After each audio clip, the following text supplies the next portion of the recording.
Nashik Pune railway मार्ग शिर्डी मार्गे नेण्याच्या प्रस्तावाला सर्वपक्षीय लोकप्रतिनिधी, शेतकरी आणि विविध संघटनांनी तीव्र विरोध दर्शवत सिन्नर संगमनेर मार्गे सरळ रेल्वे मार्ग उभारण्याची एकमुखी मागणी केली आहे. सिन्नर फाटा या ठिकाणी कृषी उत्पन्न बाजार समितीच्या आवारामध्ये बहुजन शेतकरी संघटनेच्या वतीनं आयोजित बैठकीत हा ठराव करण्यात आला. यावेळी वक्त्यांनी सांगितलं की यापूर्वी सिन्नर संगमनेर नारायणगाव मार्गाचं सर्वेक्षण होऊन त्यावर कोट्यावधी रुपये खर्च झालेत. मात्र नव्यानं शिर्डी मार्गे रेल्वे मार्गाचा प्रस्ताव पुढे आल्यानं नाशिक तालुक्यातील 11 आणि सिन्नर तालुक्यातील 23 गावांमधील शेतजमीन बाधित होणार असून त्याला तीव्र विरोध करण्यात आला. सरळ रेल्वे मार्ग झाल्यास विद्यार्थी, शेतकरी, उद्योग, व्यापार आणि धार्मिक पर्यटनाला मोठा लाभ होईल असं मत व्यक्त करण्यात आलं. प्रश्न मार्गी न लागल्यास सर्व पक्षीयांनी एकत्रितपणे तीव्र आंदोलन छेडण्याचा इशाराही बैठकीत देण्यात आला. वेद न्यूजसाठी प्रतिनिधी. मला पुढे जायचं आहे म्हणून थोडंसं घाई करत होते, परंतु मला बोलायची घाई पण याच्यासाठी झाली की कुठेतरी प्रतिसाद हा गव्हर्नमेंटचा कसा सकारात्मक झालेला आहे. त्या दोन्ही बैठकांना मी स्वतः होते, आता 1 तारखेला आणि 2 तारखेला, म्हणून ते सकारात्मकच्या गोष्टी मला आपल्या सर्वांसमोर शेअर करायच्या आहेत, म्हणून मी थोडं घाई केली. मी 1 तारखेला आपल्या विखे पाटील साहेब यांना माझ्याकडे जे शेतकरी ऑफिसला आलेले होते त्यांना मी शब्द दिला होता की मी विखे पाटील साहेबांशी चर्चा करेन, आणि तो शब्द त्या दिवशी अन्न दिवसभर माझं बोलणं नाही झालं, पण संध्याकाळी साहेबांचा स्वतःहून फोन आला आणि तेव्हा पण मी त्यांच्या कानावर घातलं. ते बोलले की अधिवेशनात ताई आपण भेटू आणि याच्यावर चर्चा करू. 1 तारखेला त्यांच्या दालनामध्ये त्यांनी बैठक घेतली आणि अतिशय पॉझिटिव्हली हाच रूट फायनल करावा असा आग्रह स्वतः सरकारमध्ये सामील असलेल्या कॅबिनेट मंत्र्यांचा आग्रह आहे. आणि त्यानंतर 2 तारखेला बाळासाहेब जयंती, बाळासाहेब नसते, आम्ही देवगिरीला होतो 2 तारखेला, बरोबर ना? 2 तारखेलाच ना? विष्णुपंत तात्या, मी आणि बाळासाहेब आम्ही देवगिरी बंगल्यावर होते. तिथेच विखे पाटील साहेबांच्या PS चा फोन आला की आपल्याला मुख्यमंत्री महोदयांकडे बैठक आहे, ताई लवकर या. आणि म्हणून मी त्यांची पटकन परवानगी घेतली आणि बैठकीला गेले. 11:30 वाजता 2 तारखेला माननीय मुख्यमंत्री महोदयांच्या दालनामध्ये बैठक झाली आणि आपल्याला सांगायला आनंद वाटतो आहे की स्वतः मुख्यमंत्री महोदय सुद्धा ह्याच रूटसाठी अतिशय पॉझिटिव्ह आहे. त्याच्यामुळे काळजी करू नका. आम्ही सर्व शेतकरी बांधवांच्या सोबत आहोत. कुठेतरी भेटीगाठी मागे पुढे होतात, त्याच्यामुळे समज गैरसमज कृपया करू नका, कारण प्रत्येकाच्या मागे कुठेतरी सुख दुःख असतं. तसं माझ्या मागच्या आठवड्यात मी ॲडमिट होते, अजूनही तब्येतीचे थोडं रिझन आहे, तरी पण मी 1 तारखेला माझी अजिबात शारीरिक क्षमता नसताना तुमच्यासह रिंग रोड असेल किंवा आपला रेल्वेचा प्रश्न असेल, मी भेटले. माननीय मुख्यमंत्री महोदयांना बैठक झाली, रीतसर बैठक झालेली आहे, त्याचे मिनिट्स तयार झालेले आहेत आणि सकारात्मक प्रतिसाद हा आपल्याला माननीय मुख्यमंत्री महोदय, विखे पाटील साहेब आणि सर्व जिकडनं या भागातून सत्यजित दादा असेल किंवा बाळासाहेबजी थोरात, हे सर्वच मंत्री महोदय, माझी जरी असं तरी शेवटी शब्दाचा मान आहे आणि सर्वांचा चांगला प्रतिसाद आहे. आणि आम्ही स्वतः सुद्धा आमच्या या सर्व शेतकरी राजासोबत आहोत की इकडे ह्या भागात नवीन रेल्वे न करता आपल्याला ह्या जुन्या रूटनेच ही रेल्वे गेली पाहिजे, जेणेकरून नवीन अधिग्रहण हे जमिनीचं होणार नाही. निवृत्ती महाकार्यामुळे आमची पण भरपूर चर्चा झाली याच्यावर की काय केलं पाहिजे, काय नाही केलं पाहिजे. आणि खरोखर शेतकरी बांधवांसाठी जसं आता ज्ञानेश्वर भाऊंनी सांगितलं की एक शेतकऱ्यांच्या जो काही वाहतुकीसाठी म्हणजे शेतमालाच्या वाहतुकीसाठी सुद्धा किती महत्त्वाची रेल्वे आहे. आणि 30 वर्षाचा जरी रमेश काकांना हा प्रवास असला तरी पण हा विषय आता जेव्हा सुरू झालेला आहे तेव्हा नक्कीच मी अतिशय प्रामाणिकपणे आणि सकारात्मकपणे आपल्या सर्वांच्या सोबत आहे. कालच रेल्वेचे डायरेक्टर जे आहेत, काल ते मला अननोन नंबर होता, त्या सरांचं नाव मला आठवत नाही, मी कधीची बसले आठवत होते, त्यांचाही मला फोन झाला. मी त्यांना सांगितलं की अधिवेशनानंतर 10 किंवा 11 तारखेला ह्याच संदर्भात नाशिक दिल्लीवरून फोन होता, ते माझी भेट घेण्यासाठी त्यांनी वेळ मागितली. बहुजन शेतकरी संघटनेच्या वतीने या संसदेत सादर झाला त्यावेळेला आपल्या सगळ्यांना खूप आनंद झाला की चला आता नाशिक पुणे रेल्वे सुरू होईल आणि आपल्या ज्या अनेक अडचणी आहेत त्या या निमित्ताने सुटतील. परंतु त्यामध्ये काही तांत्रिक अडचणी आल्या आणि तो मार्ग म्हणजे नाशिक पुणे रेल्वे मार्ग हा अहिल्यानगर शिर्डीच्या मार्गाने नेण्याचा पुन्हा प्रस्ताव समोर आला आणि बरेच म्हणजे सर्वच नाशिककरांनी तीव्र या मार्गाला विरोध केलेला आहे. कारण जर आपण बघतो की अनेक मुद्दे इथे समोर आलेत आणि बऱ्याच जणांना इथे बोलायचं आहे. पुण्यात आपण विद्येचं माहेरघर असं म्हणतो. नाशिकचे बरेच विद्यार्थी हे पुण्याला शिक्षणाच्या निमित्ताने जातात. काही तिथे नोकरीला आहेत, काही उद्योजक आहेत. अशा सगळ्याच घटकांसाठी नाशिक पुणे हा मार्ग सिग्नल मार्ग झाला तर तो अत्यंत उपयुक्त होणार आहे. आम्ही ज्या वेळेला आमचे जे काय विकासाचे मुद्दे सोशल मीडियावर टाकत असतो त्यावेळेला खूप जणांचं आम्हाला कॉमेंट्स येतात की तुम्ही नाशिक पुणे रेल्वे मार्गासाठी आग्रही राहा किंवा त्याकरता सहभाग घ्या. आणि आपण बघतो की आपण सर्वच जण त्याकरता आग्रही आहोत. त्यामुळे हा लढा जास्तीत जास्त तीव्र झाला तर निश्चितच आपल्या या मागणीला यश मिळणार आहे.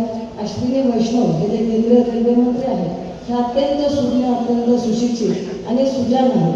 त्यामुळे निश्चितच मला खात्री आहे की आपण जे मुद्दे मांडलेले आहेत की पर्यटन असेल किंवा वाहतुकीचा ताण कमी होणार असेल, प्रदूषण कमी होणार आहे, खर्च वाचणार आहे, वेळ वाचणार आहे, या सगळ्याच गोष्टी जर बघितलं तर त्या जास्तीत जास्त फायदेशीर या फक्त नाशिक सिन्नर पुणे मार्गे झाल्याने होणार आहे. आज आपण बघतो की यापूर्वी जो मार्ग आपण प्रस्तावित केला होता त्याकरता 16,000 कोटी रुपये लागले होते. परंतु आता जसा जसा वेळ वाढतोय तो आता 25,000 कोटींपर्यंत हा खर्च जातोय. त्यामुळे जास्तीत जास्त उशीर न करता लवकरात लवकर ही तातडीची मागणी समजून आपल्या सर्वांनी मिळून एकत्र येऊन मला वाटतं ही मागणी पूर्ण करून लवकरात लवकर निधी उपलब्ध झाला पाहिजे. आम्ही देखील आदरणीय मुख्यमंत्री देवेंद्रजी फडणवीस यांना सगळ्यांच्या सह्यांनी पत्र दिलेलं आहे की हा मार्ग पुणे, नाशिक आणि सिन्नर याच मार्गे झाला पाहिजे. त्याचबरोबर अश्विनी वैष्णवजी यांच्याकडे देखील आम्ही पत्रव्यवहार तसा केलेला आहे आणि आपले खासदार आदरणीय राजाभाऊ वाजे यांच्या माध्यमातून देखील मला वाटतं शिष्टमंडळ आता 22 तारखेला अधिवेशन दिल्लीचं सुरू होतं आहे तेव्हा देखील आपण जे काही प्रमुख व्यक्ती असतील त्यांनी भेट घेऊन पुन्हा एकदा या मागणीचा जोर धरून आपण हा मार्ग नाशिक, सिन्नर, पुणे ह्याच मार्गाने झाला पाहिजे त्यासाठी आपण सगळेजण प्रयत्न करूया. आज या ठिकाणी नाशिक पुणे रेल्वे मार्ग हा संगमनेर मार्गे व्हावा या मागणीसाठी बहुजन शेतकरी संघटनेच्या वतीनं या ठिकाणी सर्वपक्षीय बैठकीचं आयोजन करण्यात आलेलं होतं. त्यानिमित्त सर्व पक्षाचे, सर्व संघटनांचे पदाधिकारी या ठिकाणी हजर होते आणि त्यामध्ये प्रामुख्याने सर्वांचं एकमत या ठिकाणी झालेलं आहे की हा जो मार्ग आहे तो नाशिक ते संगमनेर मार्गे पुण्यापर्यंत व्हावा. पूर्वी अजितदादांच्या काळामध्ये अजितदादांचा हा एक ड्रीम प्रोजेक्ट होता आणि त्यांनी या ठिकाणी संपूर्ण सर्वेक्षण करून ॲक्विजिशनला सुरुवात पण केलेली होती. परंतु सरकार गेल्यामुळं या ठिकाणी तो प्रोजेक्ट रेंगाळला गेला आणि कुठेतरी आज दुसऱ्या मार्गाने तो नेण्याचा प्रयत्न करत आहेत. आज आमची सरळ अशी मागणी आहे की व्यावहारिक अशी मागणी आहे की हा जर प्रकल्प संगमनेर मार्गे झाला तर निश्चितपणाने या ठिकाणी नाशिककरांना, नाशिकमधून जे काही विद्यार्थी शिक्षणासाठी जाते त्यांना, त्याचप्रमाणे नोकरीसाठी अनेक मुलं मुली त्या ठिकाणी काम करतात त्यांच्यासाठी, त्याचप्रमाणे शेतकऱ्यांच्या मालवाहतुकीसाठी, इंडस्ट्रीच्या विकासासाठी हा एक चांगला असा मार्ग होईल. संपूर्ण इंडस्ट्री या ठिकाणी चाकण असेल, नाशिक असेल किंवा ज्या काही पुढे असणाऱ्या इंडस्ट्री असतील त्या एकमेकाला जोडल्या जातील. निश्चितपणाने हा खऱ्या अर्थानं व्यवहार्य मार्ग या ठिकाणी आहे आणि त्यासाठी आज आमचे अशोकराव खालकर असतील, रमेश आवटे असतील, त्यांचे सर्व सहकारी असतील, त्यांनी या ठिकाणी पुढाकार घेऊन या ठिकाणी सर्व पक्षीय बैठकीचं आयोजन करून अतिशय चांगला असा निर्णय या ठिकाणी घेतलेला आहे. पुढच्या काळामध्ये जर शासनाने या ठिकाणी दखल घेतली नाही तर निश्चितपणानं सर्व पक्षीय बहुजन शेतकरी संघटनेच्या वतीनं सर्व पक्षीय आंदोलन या ठिकाणी रास्ता रोको असो, रेल्वे रोको असो, हे केल्याशिवाय या ठिकाणी या परिसरातील कार्यकर्ते शांत बसणार नाही. मी या ठिकाणी आज जे काही लोकप्रतिनिधी त्याचप्रमाणे वेगवेगळ्या क्षेत्रातील मान्यवर त्यांनी या ठिकाणी येऊन जे मार्गदर्शन केलं त्यासाठी बहुजन शेतकरी संघटनेच्या वतीने त्या सगळ्यांचं आभार मानतो. पुढेही आपण सगळ्यांनी या कार्याला शुभेच्छा द्याव्यात, आपल्या शेतकरी संघटनेबरोबर राहावं अशी सगळ्यांना विनंती करतो. थांबतो. जय हिंद महाराष्ट्र. बहुजन शेतकरी संघटनेच्या वतीने नाशिक रोड येथील मार्केट यार्डमध्ये एक बैठक पार पडलेली आहे आत्ता. आणि नाशिक पुणा रेल्वे ही संगमनेर नारायणगाव मार्गेच व्हावी यासाठी सर्वांचंच जे मत आहे ते अधोरेखित झालेलं आहे. या बैठकीसाठी खास करून आदरणीय आमदार सीमाताई आणि आमदार सरोजताई या दोघी हजर होत्या आणि त्यांनीसुद्धा तेच मत मांडलं. सर्वच लोकप्रतिनिधी, सर्व नगरसेवक, नाशिक रोडचे, नाशिकचे जे जे उपस्थित होते त्या सर्वांचंच म्हणणं तेच आहे. आणि त्यासाठी काय करायचं हा विषय घेऊन आजची बैठक झाली. सर्वच लोकप्रतिनिधींनी असं सुचवलं की आपण दिल्लीला एकदा केंद्रीय मंत्र्यांशी भेटू.